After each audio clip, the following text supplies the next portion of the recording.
To use Canva offline, you have two methods to go about it.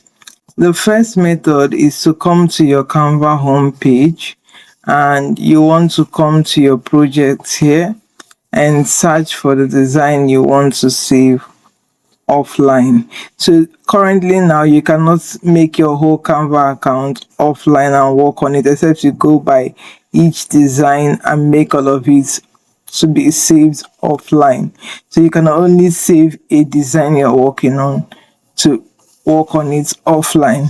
And here is how to do that. If I click on these three dots, if this is the design I want to work on offline, you will see here where it says make available offline.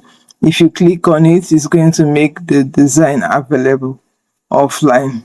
The second way to save your design offline is going to be to come into the editor here also. If you're already in the editor and you're working and you want to quickly just save the design offline, you're going to click on here and you're going to see this make available offline.